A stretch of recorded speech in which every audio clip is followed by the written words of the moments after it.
अस्सलाम वालेकुम team 10 up की तरफ से। ये इस कोर्स का लेक्चर 5 का पार्ट 6 है। पेन पेपर पेंसिल पकड़ ले ताकि आप इंपॉर्टेंट पॉइंट्स को नोट डाउन कर सकें। दोस्तों, पैटर्न बेस्ड ट्रेडिंग को कंटिन्यू करते हुए हम बात करेंगे अब फॉलिंग वेज और राइजिंग वेज चार्ट पैटर्न्स की। जो फॉलिंग वेज चार्ट पैटर्न होता है वो एक बुलिश पैटर्न होता है अगर ये फॉर्म होता है किसी अप ट्रेंड में, और ये कंटिन्यूएशन पैटर्न होता है। अगर अप ट्रेंड में ये फॉर्म होगा तो अप ट्रेंड मज़ीद कंटिन्यू होगा, और अगर ये डाउन ट्रेंड में फॉर्म होगा तो ये एक रिवर्सल पैटर्न है। यानी कि अगर ये डाउन ट्रेंड में फॉर्म होता है तो जो ट्रेंड है वो रिवर्स हो जाएगा और अप ट्रेंड में कन्वर्ट हो जाएगा। इसी तरह जो राइजिंग वेज है वो एक बेरिश पैटर्न है। ये फॉर्म होता है एक डाउन ट्रेंड में और ये कंटिन्यू करता है डाउन ट्रेंड को। अगर ये किसी अप ट्रेंड में फॉर्म होगा तो इसका मतलब एक रिवर्सल पैटर्न है। अप ट्रेंड होगा वो कन्वर्ट हो जाएगा डाउन ट्रेंड में। जो वेज का शेप होता है वो बिल्कुल इस तरह का होता है, समझ लें एक पिज़्ज़ा स्लाइस की तरह होता है। तो दोस्तों, इसको ट्रेडिंग व्यू पे और बेहतर समझते हैं। दोस्तों, वेज पैटर्न्स में आपने सबसे पहले हमेशा ट्रेंड को आइडेंटिफाई करना है कि अप ट्रेंड चल रहा है डाउन ट्रेंड चल रहा है, क्योंकि जो वेज पैटर्न्स होते हैं वो रिवर्सल पैटर्न्स भी होते हैं। तो अगर ये अप ट्रेंड चल रहा है, जैसे फॉलोइंग वेज एक बुलिश पैटर्न है, तो इसका मतलब कि मज़ीद अप ट्रेंड कंटिन्यू होगा। और अगर ये डाउन ट्रेंड में चल रहा होता तो ये उस ट्रेंड को रिवर्स करके अप ट्रेंड में कन्वर्ट कर देता। तो आपने सबसे पहले आइडेंटिफाई करना है ट्रेंड को। फिर उसके बाद आप देखोगे प्राइस एक्शन में कि एक कंसोलिडेशन होगी। टाइट कंसोलिडेशन इसलिए क्योंकि आपको जो ट्रेंड लाइंस में आपको जो प्राइस एक्शन है वो स्क्वीज आउट होता हुआ नज़र आएगा। तो आपने मेन चीज़ ये देखनी है कि उसके जो 4 पॉइंट्स एटलीस्ट वैलिड हों, यानी कि रेजिस्टेंस पे, फिर सपोर्ट पे प्राइस एक्शन आए, फिर दोबारा रेजिस्टेंस पे आए, फिर सपोर्ट पे प्राइस एक्शन आए।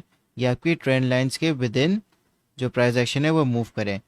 एटलीस्ट 4 पॉइंट्स को वैलिड होना चाहिए, और अगर 6 हैं तो बहुत अच्छा है, आपका पैटर्न और अच्छा है। तो जब इसकी कंसोलिडेशन हो जाएगी फिर एकदम से वॉल्यूम आएगा और एक ब्रेकआउट होगा। ब्रेकआउट होगा और फिर एक पुल बैक आएगा, फिर उसके बाद ट्रेंड कंटिन्यू होगा।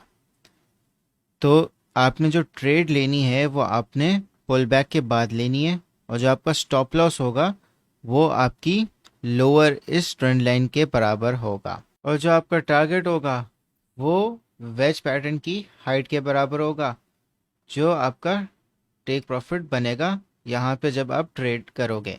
तो आपका टेक प्रॉफिट इस लेवल पे बनेगा। तो आपने हमेशा ट्रेड ब्रेकआउट के बाद करनी है, और पुल बैक जब इसका हो जाए यहाँ पे आपने ट्रेड करनी है।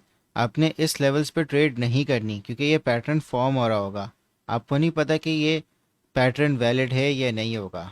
तो आप हमेशा ब्रेकआउट का एटलीस्ट वेट करना और ट्रेंड लाइंस बना लेना, और ये जो पॉइंट्स अगर ये वैलिड हैं तो फिर आपका पैटर्न सही है। तो आपने ट्रेड इस पॉइंट पे करनी है और अपना स्टॉप लॉस यहाँ पे रखना है, इसकी लोअर ट्रेंड लाइन पे। अब जो राइजिंग वेज है वो बिल्कुल ऑपोजिट है फॉलिंग वेज का। इसमें फ़र्क सिर्फ ये कि जो कंसोलिडेशन है वो अपर साइड पे हो रही होगी, यानी जो इसका स्क्वीज हो रहा होगा प्राइस एक्शन का वो इस तरफ हो रहा होगा। तो आप देख सकते हो कि आपको सपोर्ट और रेजिस्टेंस पे 4 कंफर्मेशंस होंगी, फिर उसके बाद एक ब्रेकआउट होगा और फिर एक पुल बैक होगा, फिर उसके बाद मज़ीद डाउन ट्रेंड में चला जाएगी प्राइस एक्शन। स्टॉप लॉस आपका इसकी अपर ट्रेंड लाइन पे होगा, और जो आपका टेक प्रॉफिट होगा वो इसकी हाइट के बराबर होगा, बिल्कुल ऑपोजिट जो आपको फॉलिंग वेज में समझा है। आपने बस ये प्रॉपर्टीज़ को याद रखना है, क्योंकि जब आप इन प्रॉपर्टीज़ को याद रखोगे तो आपको सही से पता चलेगा कि ये वेज पैटर्न नेक्स्ट मूव क्या करेगा। तो आप इन प्रॉपर्टीज़ को नोट डाउन कर लो। तो दोस्तों, जैसा कि आप देख सकते हो कि एक अप ट्रेंड चल रहा था, फिर उसके बाद ये फॉलिंग वेज पैटर्न फॉर्म हुआ। आप इसकी कन्फर्मेशंस देखो कि यहाँ पे इसका फर्स्ट टच हुआ, फिर यहाँ सेकंड टच हुआ, फिर थर्ड टच हुआ, फिर फोर्थ टच हुआ, फिर इसका ब्रेकआउट हो गया, और किस तरह आपके एग्जैक्टली टारगेट से काफ़ी ऊपर ये ट्रेंड कंटिन्यू हुआ।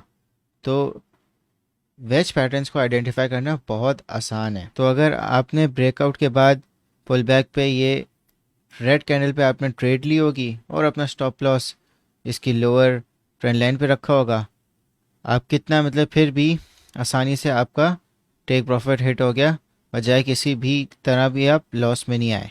तो दोस्तों, जैसा कि आप देख सकते हो कि एक डाउन ट्रेंड चल रहा था, फिर यहाँ पे एक कंसोलिडेशन हुई एक शॉर्ट अप ट्रेंड के फॉर्म में, और आपको नज़र आ रहा है एक राइजिंग वेज पैटर्न।